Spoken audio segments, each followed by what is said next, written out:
most of the senior player in the team. Yeah. দলে বেশ কয়েকজন সিনিয়র ক্রিকেটার আছে। তামিমের সাথে মুশফিক মাহমুদুল্লাহ রিয়াদ খেলছেন। তামিম অনেক সময় বাউন্ডারি লাইনে ফিল্ডিং করে। আমরা সবকিছু আলোচনা করেই ঠিক করি।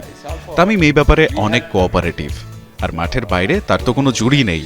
সম্ভবত এই দিক থেকে সে সেরাদের একজন। এবারের বিপিএল এর উইকেট অন্যান্য বারের চেয়ে অনেক ভালো। উইকেটগুলো বিশ্রাম পেয়েছে আগের সববারের চেয়ে বেশি। গ্রাউন্ডসম্যানরা সেগুলো তৈরি করার সুযোগ পেয়েছে, রান হচ্ছে, খুব ভালো লাগছে। ঢাকা, সিলেট, চট্টগ্রাম 3 জায়গায় একেবারেই ভিন্ন 3 রকমের কন্ডিশন। এমনকি দিন আর রাতের কন্ডিশনের পার্থক্য আকাশ পাতাল। তবু খেলতে সমস্যা হচ্ছে না। বিপিএল এর সাথে সাথে নিজের শরীরটা চ্যাম্পিয়ন্স ট্রফির জন্য প্রস্তুত করছি। লম্বা সময় ব্যাটিং করার অনুশীলন করছি। জিমে সেভাবে সময় দিতে হচ্ছে। একই সাথে বিপিএল এর ম্যাচ বাই ম্যাচ প্রস্তুতিও নিতে হচ্ছে, কারণ দুইটা একেবারেই ভিন্ন ফরম্যাট। অবশ্য চ্যাম্পিয়ন্স ট্রফির আগে এই মুহূর্তে বিপিএলকেই বেশি গুরুত্ব দিচ্ছি। Enjoying this time.